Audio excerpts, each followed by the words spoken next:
Alhamdulillahirabbil alamin alladzi ja'alana minal muslimin wal mu'minin wal muhsinin wal mujahidin fi sabilillah. Wassalatu wassalamu ala nabiyyina Muhammadin wa ala alihi wa ashabihi ajma'in. A'udzu billahi minasyaitonir rajim. Bismillahirrahmanirrahim. Ya ayyuhalladzina amanu isbiru wasabiru warabitu wattaqullaha la'allakum tuflihun. Syukur kita panjatkan hanya kepada Allah yang Maha Ghafur. Salawat dan salam mudah-mudahan tercurah kepada baginda tercinta Nabi besar Muhammad sallallahu alaihi wasallam. Alhamdulillah, kali ini kita akan membaca kitab Riyadhus Shalihin bab Al-Mujahadah sesuai yang disampaikan oleh Bapak Ustaz Hari tadi ya, halaman berapa tadi? 49. Halaman 49, kalau di saya halaman 193. Oke, karena ini syarahnya ya. Dan ternyata syarahnya banyak sekali. Yang saya temui ada yang saya ini hanya 3 yang syarahnya. 3 syarah. Berarti ini kitab cukup populer.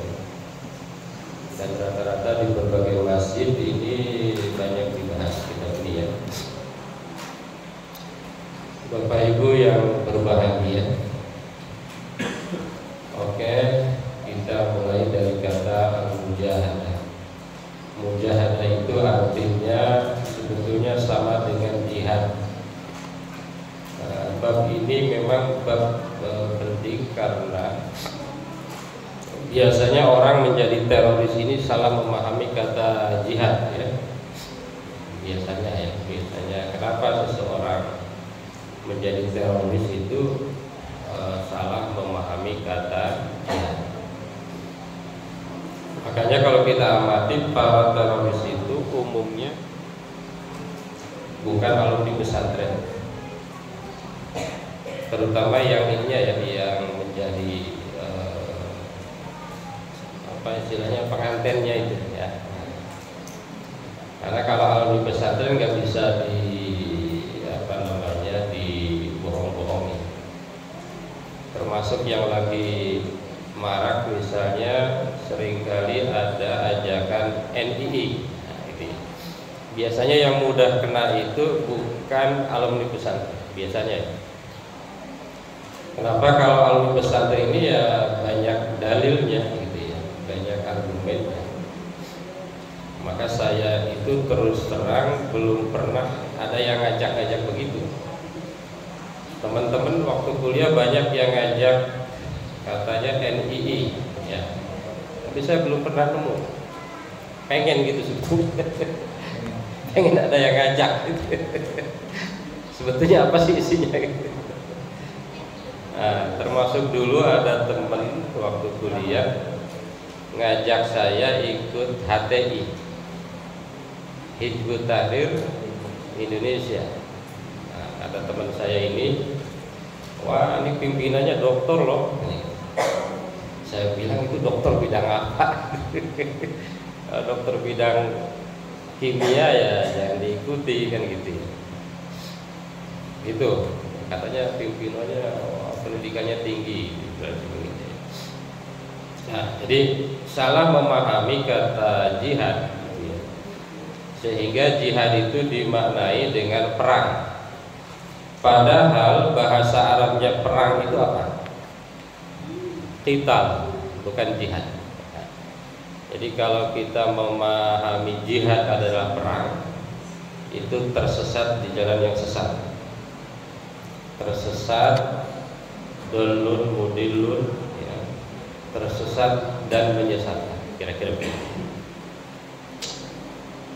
Ya, jadi al-mujahadah ini tidak dimaknai dengan selalu perang, meskipun ada yang maknanya perang. Di dalam pandangan Al-Utsaimin misalnya. Jadi jihad itu, mujahadah itu kan sama dengan jihad. Jahada yujahidu mujahadatan wa jihadan. Kata Al-Utsaimin, jihad itu ada dua. Yang pertama adalah jihad diri. Nah, ini yang menurut Rasulullah ketika setelah perang Badar, kata Rasulullah, kita baru pulang dari jihad yang kecil. Nah, justru yang besar itu apa kata Rasulullah? Jihad yang besar itu adalah jihad memerangi diri, memerangi nafsu, ya. Memerangi jiwa sendiri. Jihad memerangi jiwa sendiri menurut Utsaimin itu ada dua. Yang pertama adalah melaksanakan kebaikan, taat, taat. Nah, itu jihad juga. Kita sholat itu jihad, kita zakat, kita puasa, kita haji, mungkin sebentar lagi berkurban, itu adalah jihad, ya. Yang kedua, jihad meninggalkan maksiat, meninggalkan yang dilarang oleh Allah Subhanahu wa Ta'ala. Itu juga adalah jihad. Bahkan saya kalau tidak salah pernah membahas bahwa ada musibah itu ada 3 jenis, ya. Musibah yang paling rendah itu adalah sabar itu ada 3 jenis. Sabar yang paling rendah itu adalah menghadapi musibah. Jadi kalau ada musibah itu memang yang bantu banyak. Misalnya Pak Hari di WA mengumumkan innalillahi wa inna ilaihi raji'un. Itu yang nyaut banyak. Betul nggak, Pak? Katanya karena paling rendah. Tapi kalau yang kedua itu melaksanakan ibadah itu nggak banyak. Nah, saya belum pernah. Ayo kita sholat, itu jarang. Di grup Pak Hadi jarang gitu. Ayo kita ke masjid, ayo kita tahajud, itu jarang. Nggak pernah nemu. Yang lebih tinggi lagi maksiat. Misalnya di komplek ini ada kemaksiatan, itu enggak, jarang yang berani melabrak gitu, ya. Dibiarkan aja gitu. Nanti takut kena gitu kan. Oke, jadi jihad nafsi, jihad terhadap diri, melaksanakan perintah, menjauhi larangan. Yang kedua, jihad terhadap orang lain. Jihad terhadap orang lain itu ada dua juga. Yang pertama, jihad terhadap orang lain harus dengan al-bayan. Di situ ya ada penjelasannya. Dengan jihad dengan argumen.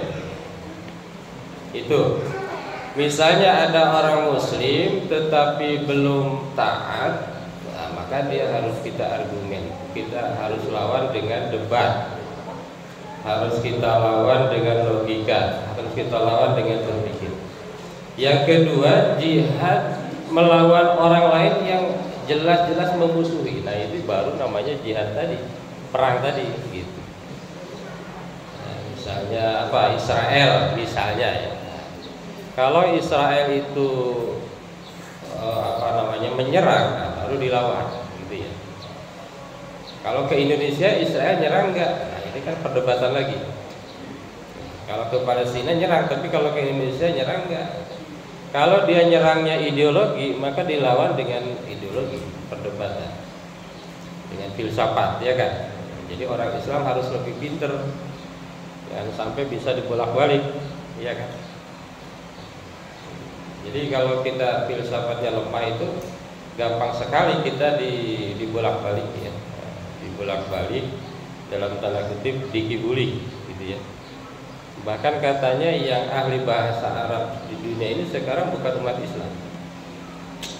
Di PBB penterjemah bahasa Arabnya bukan orang Islam.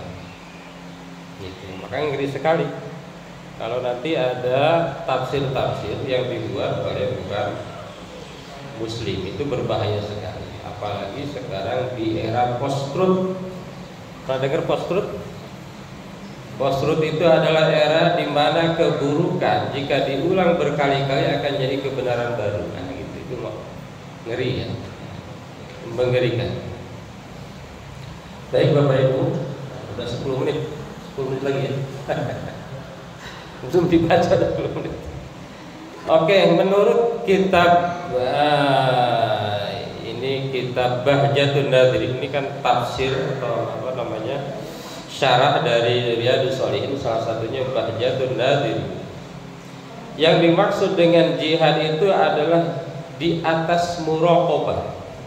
Kita udah pernah bahas muraqabah itu apa? Mawas diri ya. Nah, jadi di atas mawas diri ada mujahadah. Tadi Pak Hadi menerjemahkan mujahadah itu dengan bersungguh-sungguh, serius. Kalau kata kitanya gitu ya. Waduna taslim, dan posisinya berada di bawah berserah diri. Nah, gitu ya. Jadi di atas mawas diri, tetapi posisinya di bawah berserah diri.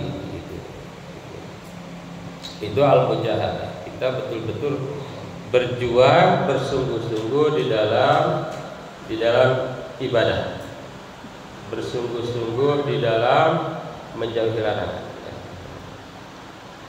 Ini kata beliau, yang dimaksud mujahadah ini mirip dengan robitu dalam Ali Imran ayat terakhir ya. Ya ayyuhalladzina amanu sabiru wa sabiru wa rabitu wattaqullaha la'allakum tuflihun. Kemudian ayatnya ada kan, ayat pertama walladzina jahadu fina lanahdiyahum subulana wa innallaha lama'al muhsinin. Dan orang-orang yang berjihad di jalan kami itu, sungguh kami akan tunjukkan kepada mereka jalan-jalan kami. Wa innallaha lama'al muhsinin, dan sesungguhnya Allah betul-betul bersama dengan orang-orang yang berbuat baik. Wa'bud rabbaka hatta ya'tiyakal yaqin. Ayat kedua, beribadahlah kepada Tuhanmu sampai datang kepadamu yakin. Menurut para ahli tafsir, yang dimaksud dengan yakin itu al-maut, kematian. Jadi beribadahlah kepada Tuhanmu sampai datang kematian. Ayat selanjutnya apa itu? Wadhkur isma rabbaka wa tabattal ilaihi tabtila. Berzikirlah, menyebut nama Tuhanmu, wa tabattal ilaihi tabtila, dan bersungguh-sungguhlah, gitu ya. Wa may ya'mal mithqala dzarratin khairan yarah. Barang siapa yang beramal sebesar biji atom, maka dia akan melihatnya. Ini hati-hati, darrah atau dzarrah. Kalau pakai ya, itu artinya biji atom. Kalau durrah itu artinya ini permata ya.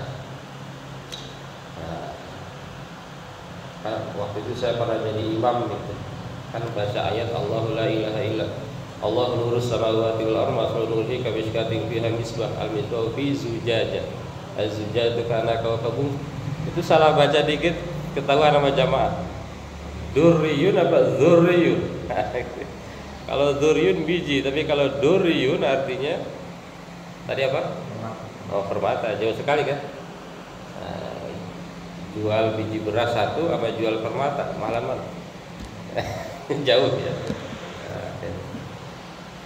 Ayat selanjutnya, wa ma tuqaddimu li anfusikum min khairin tajiduhu indallah huwa khairan wa a'zamu ajran. Apa yang kamu lakukan untuk diri kalian dari kebaikan, maka kalian akan menemukannya ya, dari Allah dengan pahala yang besar. Wa ma tunfiqu min khairin fa innallaha bihi alim. Dan apa yang kamu infakkan dari kebaikan itu, maka sesungguhnya Allah itu tahu. Jadi gak usah khawatir, Allah tidak tahu. Nah, udah 14 menit ini gimana? Oke, hadis yang pertama, saya dulu yang baca, nanti keliling ya. Bismillahirrahmanirrahim. Innallaha ta'ala qala man ada li waliyan faqad adantuhu bil haqq wa ma taqarraba ilayya 'abdi bi syai'in ahabbu ilayya mimma aftaradtu 'alaihi wa ma yazalu 'abdi yataqarrabu ilayya bin nawafil hatta uhibbahu fa idza ahbabtuhu kuntu sam'ahu alladhi yasma'u bihi wa basarahu wa yadahu allati yabtashu biha wa rijluhu allati yamshi biha fa in sa'alani a'taituhu wa la in ista'adani la u'idannahu, rawahu al-Bukhari. Jadi ini memang keren sekali nih musannif ya, pengarang kitab ini menyajikan hadis-hadis yang keren sekali, dan ini pokok-pokok dalam Islam. Man ada li waliyan faqad adantuhu fil harbi. Barang siapa yang katanya memusuhi waliku, maka saya izinkan untuk perangi. Jadi artinya nggak boleh memerangi para wali gitu. Wa ma taqarraba ilayya 'abdi bi syai'in ahabbu ilayya mimma taraktu alaihi. Tidak ada hal yang mendekatkan seorang hamba denganku yang lebih aku cintai dari kewajiban yang aku berikan. Jadi kalau kita mau dicintai, mau dekat dengan Allah, laksanakan yang wajib. Kira-kira begitu ya. Wa ma yazalu 'abdi yataqarrabu ilayya bin nawafil hatta uhibbahu. Dan seorang hamba berdekat kepadaku, tidaklah dia beribadah kecuali aku akan mencintainya. Maksud beribadah di sini beribadah sunnah ya, nawafil. Fa idza ahbabtuhu kuntu sam'ahu alladhi yasma' ilaihi. Kalau aku telah mencintai ia, maka aku akan menjadi telinga yang mendengar, telinga yang ia bisa mendengar dengannya. Aku akan menjadi basarahu, aku akan menjadi mata yang akan melihat ia dengannya.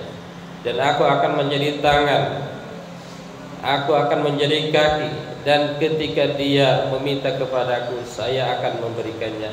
Dan ketika dia meminta perlindungan dariku, saya akan beri perlindungan. Itu ya. Jadi kalau lihat fikih hadis ini, mana tadi fikih hadis ini? Kalau Anda min asbabi mahabbatillah, di antara sebab-sebab cintanya Allah adalah seorang hamba harus mendekatkan diri dengan melaksanakan sunnah-sunnah, gitu ya. Yang kedua, mendekatkan diri kepada Allah yang paling tinggi itu ya melaksanakan kewajiban. Baru kemudian melaksanakan yang sunnah. Nah ini memang harus didahulukan yang wajib ya. Kadang-kadang karena kita nggak ngerti, kita sunnah dulu baru wajib. Saya pernah dengar cerita teman saya, dengar ceramahnya itu siapa, Gus Baha. Kata Gus Baha begini, mungkin saya juga belum pernah dengar langsung ya, kata teman saya. Kalau Anda mau tahajud, ya tahajud aja gitu ya. Kalau Anda mau tahajud, tahajud aja, nggak usah pakai alarm. Nah gitu, kira-kira. Kenapa? Karena jangan dipaksakan bahwa tahajud itu menjadi wajib. Kalau lagi bisa ya tahajud, kalau lagi nggak bisa ya nggak usah. Gitu. Kata siapa itu? Kata teman saya. Oh iya, ya bagus juga ya. Maksudnya ingin menjelaskan bahwa yang sunnah itu sunnah, yang wajib wajib. Jangan sampai yang sunnah menjadi wajib. Kalau tahajud bagi Nabi kan wajib. Kalau bagi hambanya, bagi kita sunnah. Tapi dua-duanya harus bagus dilaksanakan ya. Kalau wajib kan ma yusabu ala fa'lihi wa yu'aqabu ala tarkihi. Kalau yang wajib itu kalau Anda laksanakan pahala, kalau ditinggalkan dosa. Kalau yang sunnah laksanakan pahala, tinggalkan tidak apa-apa. Nah, gitu ya bedanya. Maka laksanakan dulu yang wajib baru yang sunnah. Kemarin saya baca beberapa keterangan bahwa yang wajib itu kelipatannya 70 kali lipat sunnah lebih. Kalau Anda melaksanakan wajib itu 70 kali lipat daripada sunnah. Makanya harus tahu mana wajib, mana sunnah, apalagi yang mubah. Mubah itu jangan malah dianggap wajib gitu ya. Saya kira itu ya. Karena kita orang Indonesia umumnya muslimnya itu keturunan, ya kan mengikuti tradisi aja biasanya gitu. Kalau ada hal-hal baru biasanya ditolak aja gitu ya. Tapi alhamdulillah udah banyak perubahan. Sudah banyak perubahan. Misalnya gini, dalam kurban. Waktu saya kecil, orang di kampung saya, ini kisah nyata ya, nggak mau makan daging kurban. Kenapa? Karena ada cerita orang yang makan daging kurban nanti ngitung bulu kambing katanya di akhirat. Kamu makan daging kurban ya? Wah, nanti kamu disuruh ngitung bulu kambing. Nah, itu. Jadi banyak cerita-cerita yang gak sesuai. Dulu namanya akekah itu, ya, ini di satu daerah ya, itu bukan disembeli ketika seorang anak lahir, justru disembeli ketika ada seorang wafat di hari ke-7 nyembeli akikah. Namanya bahkan bukan akikah, ekah katanya. Mau ekah tapi bukan akikah, ekah. Nah, yang begitu-begitu maksud saya harus dilurus-lurus. Karena agama itu memang harus pakai dalil ya. Jadi adaul faraid muqaddam 'ala nawafil. Melaksanakan yang wajib itu didahulukan. Bahkan siapa itu Ibnu Hajar pernah bicara begini. Jika ada orang yang hanya mementingkan yang wajib, tidak mau melaksanakan yang sunnah, maka orang itu harus dikasih pelajaran. Tapi sebaliknya, jika ada orang yang hanya mau melaksanakan sunnah, tidak mau yang wajib, itu orang yang tertipu. Ya, itu ngeri ya. Jadi sebelumnya kita belajar atau kajian kayak itu, intinya kan biar tahu mana wajib, mana sunnah, ya kan, mana mubah, mana makruh, mana haram. Nah, ini hadis yang pertama udah 22 menit. Nah, saya ingin dibantu baca. Pak Hari udah pernah ya? Coba di samping. Pak Hari udah pernah, maksudnya ke samping sana. Nah, ini pakai ini. Nah. Alhamdulillah udah pernah. Atau Pak Dimas, biar bernapas.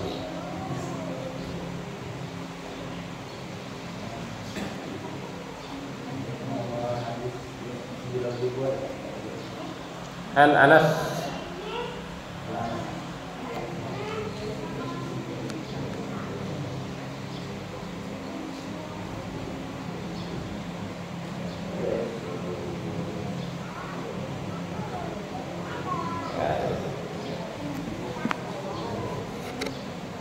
boleh sambil ini ya, tapi kalau makan nasi agak repot ya.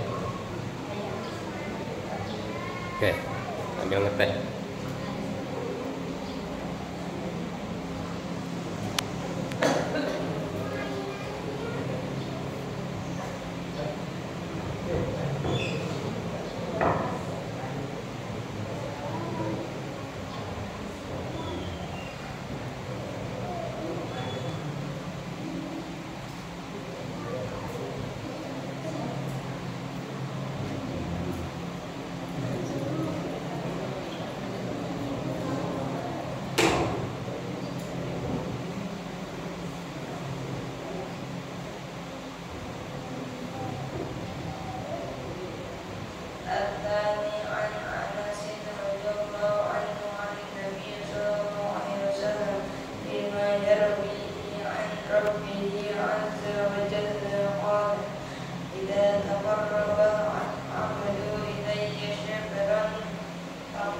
Shibran.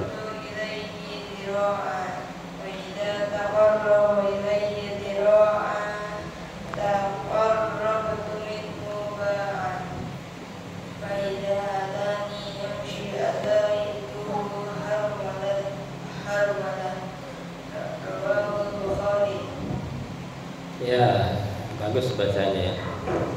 Bismillah. Bismillahirrahmanirrahim. As-sani nomor 2, an Anas radhiyallahu anhu an Nabi bima yarwi an radhiyallahu anhu. Ini hadis qudsi ya. Apa itu hadis qudsi? Pernah dengar hadis qudsi? Hadis qudsi itu gimana?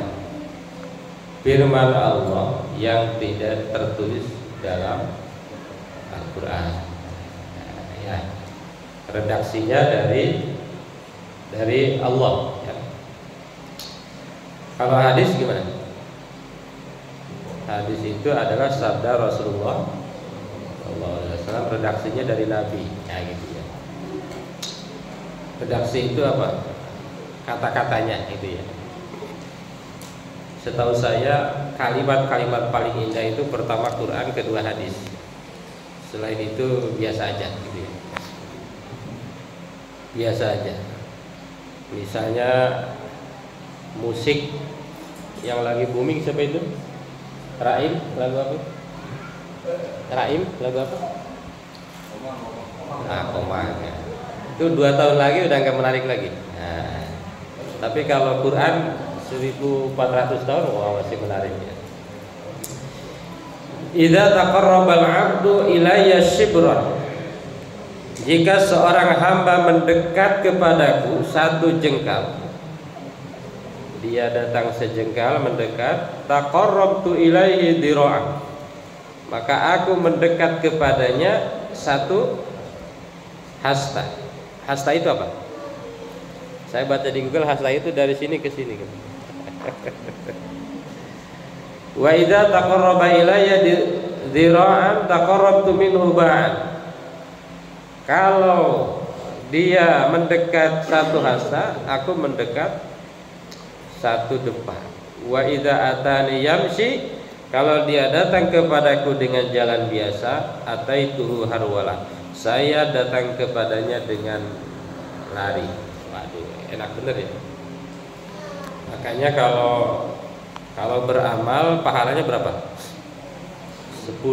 Nah, 10 kali lipat ya. Bismillahirrahmanirrahim, itu banyak banget pahalanya tuh. Bi, sin, mim, alif, lam, ha. Cuma kita kadang nggak percaya aja, sehingga jarang dibaca. Padahal misalnya kalau naik motor ya, naik motor dari sini ke UIN, itu 1 juz itu kalau Anda hafal Quran itu nyampe. Apalagi Pak Hadi ke Jakarta itu 2 juz Pak. Iya, 1 hurufnya 10. Waduh, banyak banget gitu ya. Jadi sebetulnya peluang-peluang kebaikan itu banyak ya. Ya, cuma kadang-kadang kita malas ya. Karena malasnya itu ya. Apa maknanya? Yang pertama adalah ad-dilalah ala karami akramil akramin haitsu yu'til jazil fi muqabalatil qalil. Ini menunjukkan bahwa Allah itu betul-betul membalas yang sedikit dengan banyak gitu. Nah, itu ya. Membalas yang kecil dengan yang besar. Kalau yang besar makin besar balasannya gitu ya. Itu sebetulnya maknanya cuma itu katanya, kata di sini ya, bahwa kalau jangan takut dengan Allah ya, jangan takut dengan rahmat Allah, jangan takut dengan pahala dari Allah. Cuma dulu pernah di grup tuh ada yang canda tentang pahala Allah, katanya ini kayak MLM. Iya, pahala Allah itu kayak MLM, cuma yang niru ini oknum gitu, oknum MLM. Kalau 1 dapat 2, 2 dapat 3 gitu, kayak MLM. Cuma kalau manusia yang begitu-begitu pasti kurang benar biasanya. Setahu saya di dunia ini kalau ada iming-iming yang di luar logika itu pasti nipu. Misalnya umroh harusnya 30, ini 10, ini umumnya nipu. Saya kemarin ngecek di Shopee, laptop Core i6-77, masa harganya 5 juta. Pas saya cek apa? Second. Nah itu kalau Allah itu harga seleron dapat Quran 7 gitu ya, itu nggak bohong gitu ya. Nah, ini kata tadi gini, kata di sini ya, bahwa Allah itu akan membalas dengan balasan yang lebih tinggi dari yang kita keluarkan. Bapak Ibu jamaah yang berbahagia, saya kira ini kalau di luar itu ini ukurannya udah suruk ya, udah suruk belum? Jam berapa suruk? Ada di Google suruk jam berapa? Hah? Masa sih? Iya. Oke, saya kira satu hadis lagi ya. Oke. Yang nomor 3, An Ibni Abbas radhiyallahu anhuma qala Rasulullah sallallahu alaihi wasallam ni'matani maghbudun fihima katsirun minan nas as-sihah wal faragh. Ada 2 nikmat katanya. Ada 2 nikmat maghbudun apa? Tertipu. Maghbudun yang tertipu olehnya. Apa nikmat itu? Kedua nikmat itu apa? Fihima katsirun minan nas, banyak manusia. Yang pertama adalah as-sihah. Yang kedua wal faragh. Apa faragh? Waktu luang. Rawahul Bukhari. Hadis riwayat Bukhari. Jadi kata hadis ini, umat manusia itu cenderung tertipu oleh 2 hal. Yang pertama adalah oleh kesehatan, disangkanya akan sehat terus. Yang kedua akan waktu luang, gitu ya. Disangkanya bahwa kita itu akan luang terus. Apa makna hadis ini? Al-mukallaf tajir, kata penjelasannya, bahwa seorang mukallaf itu adalah orang yang sudah diberikan kepadanya kewajiban-kewajiban, udah dewasa, udah balik, adalah bagaikan pedagang. Kita itu bagaikan pedagang. Wasihah wal faragh ra'su malihi. Sehat dan waktu luang itu adalah modal kita. Sebetulnya modal kita sama ya, sehat dan waktu luang. Faman aksana istidama ra'si malihi nala riba. Barang siapa yang pandai menggunakan modalnya itu, maka dia akan mendapatkan untung. Waman doya'ahu khasir wa nadama. Dan barang siapa yang menyia-nyiakannya, maka dia akan rugi dan akan menyesal. Itu ya. Yang kedua, yang bagi al-istifadah minas-sihah. Artinya yang kedua ini adalah bahwa kita itu harus betul-betul menggunakan waktu dan kesehatan. Al-Islamu harisun alal waqt, dan Islam betul-betul sangat memperhatikan waktu. Maka banyak sekali di ayat-ayat itu berbicara waktu. Misalnya wal asri, wal fajri, wal laili, wasyamsi bukan, wal laili dan lain sebagainya ya. Ad-dunya mazra'atul akhirah. Dunia itu adalah kebunnya surga, kebunnya akhirat, gitu ya.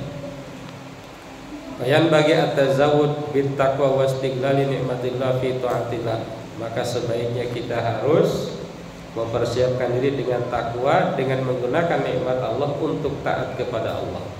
Dan yang terakhir, syukru ni'amillah yakunu bistikhdamiha fi taatillah. Syukur nikmat Allah itu dengan cara menggunakan nikmat itu untuk taat kepada Allah. Kalau ada orang, saya bersyukur banget ya. Nah, bersyukur itu tidak cukup dengan kata-kata, tetapi harus digunakan untuk taat kepada Allah, termasuk tadi kesehatan dan waktu luang. Apa hubungannya dengan mujahadah ya? Hubungannya berarti kita harus bersungguh-sungguh menggunakan waktu dan kesehatan.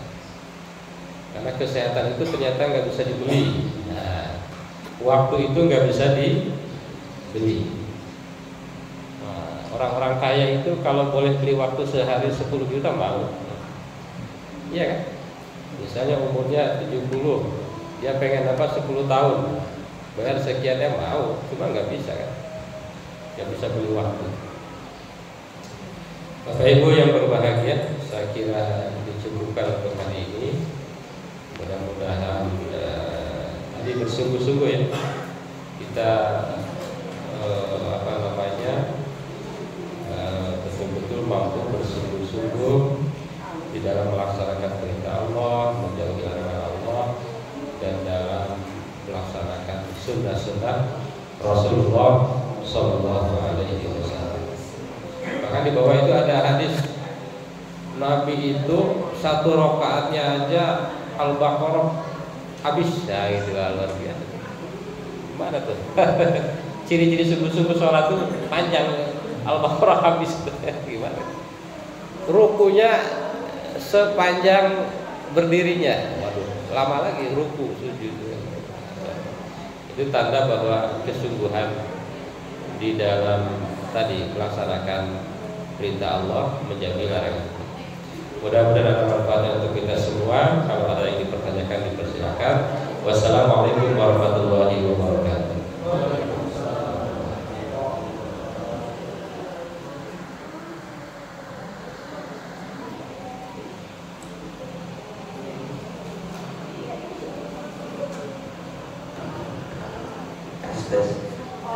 Alhamdulillah, terima kasih Ustaz Aswan.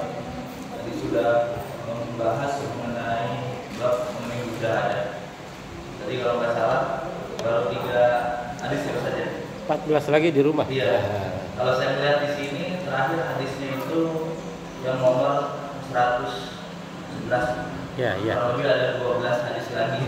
Baru 3. Itu pun juga banyak diskonnya nih. 14. Ah, ya di rumah aja. Oh, iya. Ya, jadi memang pembahasan mengenai bab budaya ini, masya Allah luar biasa, banyak hadis-hadisnya. Tadi kita baru membahas mengenai 3 hadis. Insya Allah untuk selebihnya Bapak Ibu semua bisa melanjutkan di rumah dengan sungguh-sungguh. Karena yang disampaikan tadi menjalankan sesuatu yang sungguh-sungguh itu ada konsekuensinya. Yang pertama konsekuensinya ada pahala yang Allah akan berikan berlipat, dan hal ini menjadi motivasi kita dalam melakukan sesuatu itu jangan pernah setengah-setengah, kurang lebih seperti itu. Ya, betul. Untuk menambah suasana dari Pak Ustadz Tommy, mungkin ada yang ditambahkan mengenai bab ini? Jika ada waktu yang terbatas. Ya. Pak, saya,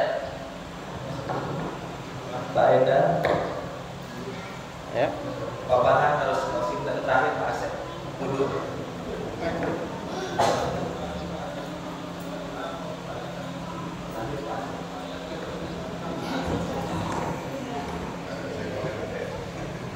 Baik, Assalamualaikum warahmatullahi wabarakatuh. Assalamualaikum warahmatullahi wabarakatuh. Terima kasih banyak Pak Ustaz Aswan yang telah membacakan buku kita ya, Kemana kita untuk kita Riyadhus Shalihin.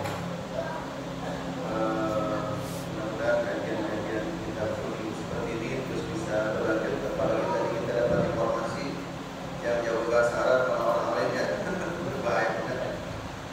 Nanti berarti pelajaran bahasa Arab menjadi hal yang sangat penting. Tapi anak-anak sekarang malah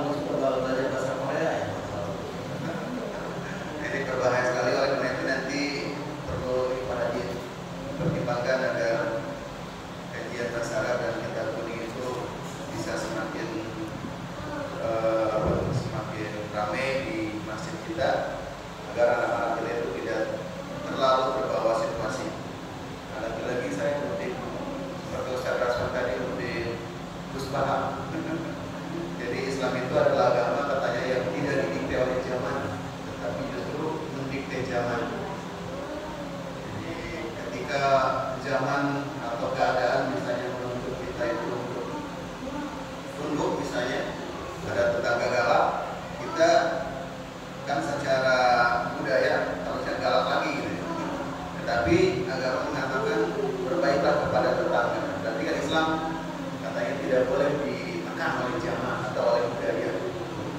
Jadi kalau yang terus, nah ini malah kita ngikutin budaya terus ya bahaya. Atau apa? Ngikutin zaman mereka itu harus bangkit.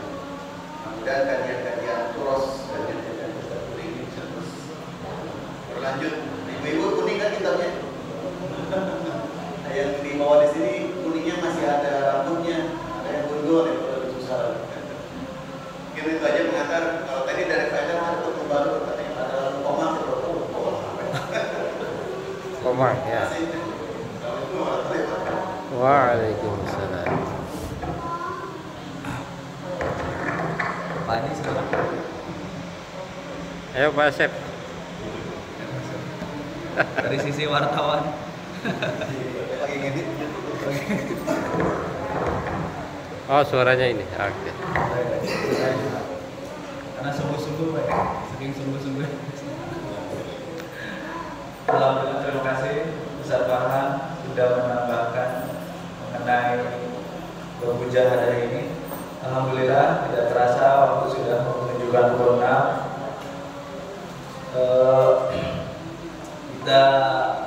Saya ucap dari kami mengucapkan banyak terima kasih kepada Ustaz Aswan yang sudah mengkaji mengenai bermujahadah. Lalu kemudian ucapan terima kasih kami ucapkan juga kepada ibu-ibu yang sudah bersiapkan konsumsi di pagi hari ini. Semoga Allah Subhanahu wa taala menggantinya dengan halal berkat. Amin.